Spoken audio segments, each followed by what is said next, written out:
তোর কষ্ট লাগলে আমি কি করবো? হ্যাঁ, তোকে মেন্টালি টর্চার দিতে দিতে আমি মেরে ফেলবো বলে দিলাম। হ্যালো রেন, কেমন আছো তুমি? এই তো জান, ভালো। তুমি কেমন আছো? এই তো ভালো। তুমি তো এখন বিজনেসের চাপে পড়ে আমাকে কোথাও ঘুরতেই নিয়ে যাও না। আমার কথা কি তুমি ভুলে গেছো জান? আরে না জান, এমন হতে পারে বলো? আসলে কাজের চাপ বেশি তো তাই। আর তুমি যে কথা বলছো, তোমার হাজবেন্ড পাশে নেই কালো? হ্যাঁ, আমার হাজবেন্ড কালা ভুট্টা তো পাশেই বসে আছে, দেখলেই গা চলে যায়। আচ্ছা, তুমি যে আমার সাথে ঘুরতে যাবে, সে কি বেরোতে দিবে? তুমি এটা নিয়ে কোনো ভেবো না তো, আমি ওকে সহায়তা করবো। আর আমি কিভাবে বাসা থেকে বের হবো সেটা আমার ব্যাপার, তুমি এটা নিয়ে কেন মাথা ঘামাচ্ছ? আচ্ছা ওকে বেবি, শোনো, একটা কিস দাও না। কিন্তু এখন তো কিস দিতে পারবো না, ওই ভুট্টা তো সামনে বসে আছে। আরে বাদ দাও, ও আছে তাতে কি হয়েছে, দাও না প্লিজ। আচ্ছা ঠিক আছে, তুমি না নাছোড় বান্দা, কিছুতেই মানতে চাও না। ঠিক আছে জান, রাখলাম। Love you. I love you too সোনা, বাই। আচ্ছা মিম, তুমি যে আমার সামনে আরেকজনের লগে কথা কও, আমার কি কষ্ট লাগে না কও? এই কালাভূত, তোর কষ্ট লাগলে আমি কি করবো? হ্যাঁ, তুই কি আর আমি কি? দেখতো নিজের চেহারাটা আয়নায় দেখেছিস?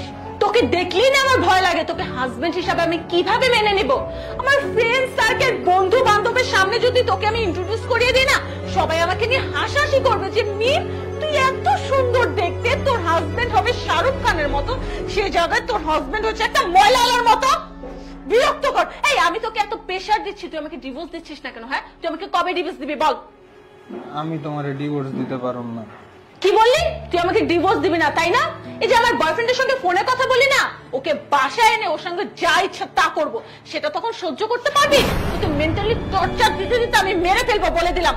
যদি নিজের ভালো চাস তাড়াতাড়ি আমাকে ডিভোর্সটা দিয়ে দে।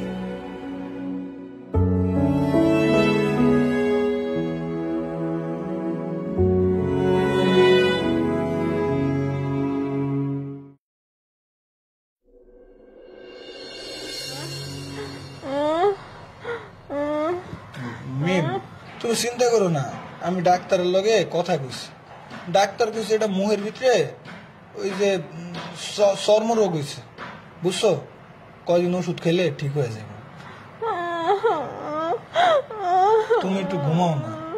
তুমি যদি আমার সামনে এমন করে আমার ভাল লাগে কও, একটু ঘুমাও। ঘুমাও, ঘুমাই যাও।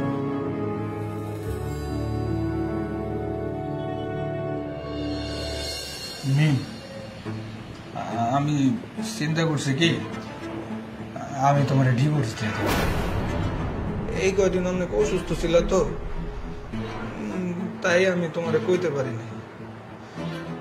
এখন তো আর আমার তোমার দরকার নেই। তোমার বাপ মায় আমার লগে তোমার বিয়া দিছে তোমার অমতে। আমি জানি যে আমার লগে তোমার সংসার করতে অনেক কষ্ট হইতেছে। আমি একটা কালা মানুষ, অনেক ভালো মানুষ মতো কথা কইতাম না, মুখের ভাষাটাও তেমন ভালো না। তাই একটা কথা কি জানো না, আমি না তোমার সত্যি অনেক ভালোবাসি। ভালোবাসলে সব ভালোবাসা পাওয়া লাগবে কও? ভালোবাসা তো সাইরা দিয়ে হয়। দূর থেকে সবসময় দোয়া করুন যে তুমি অনেক ভালো থাও। আসলে এই সমাজটা না সাদা চামড়া কালা চামড়ার বৈষম্য করে দিচ্ছে।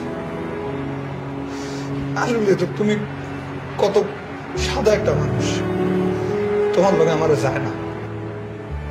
আচ্ছা যাই, এত কথা কয়ে লাভ নেই। তুমি যেখানেই থাকো অনেক সুখে থাকো। আমার ভালোবাসার মানুষটা যখন সুখে থাকবো না, এটা শুনলে না আমার কইলাটা ঠান্ডা হয়ে যায়। কালকে তুমি আমার লগে যাইও, কাজীরে কইছি, কাজী আমি ডিভোর্স করে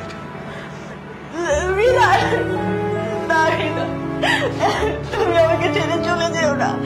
আমি মানছি আমি তোমার সঙ্গে অনেক অন্যায় করেছি, তোমার সামনে বসে পর পুরুষের সঙ্গে আমি ফোনে কথা বলেছি, তোমাকে আমি সহ্য করতে পারিনি। কিন্তু আমি যখন অসুস্থ হলাম, আমাকে কিন্তু সেই বয়ফ্রেন্ড আমাকে দেখতে আসেনি। তুমি তুমি আমার সেবা করেছো, দিন রাত না ঘুমিয়ে আমার পাশে বসেছিলে আমাকে সুস্থ করার জন্য। তুমি ঠিকই বলেছো হৃদয়, চামড়া দিয়ে কখনো মানুষকে বিচার করতে নেই, মানুষকে বিচার করতে হয় তার মনটা দেখে। তুমি মনের দিকটা অনেক বড় মনের একজন মানুষ, আর সবচেয়ে বড় কথা হচ্ছে তুমি আমাকে অনেক ভালোবাসো। তোমার মতো একজন ভালোবাসার মানুষ আমি এই দুনিয়াতে কখনোই পাবো না। তুমি আমাকে ছেড়ে চলে যেও না হৃদয়, আমাকে মাফ করে দাও। আমি আর কখনো তোমার সঙ্গে খারাপ আচরণ করবো না হৃদয়।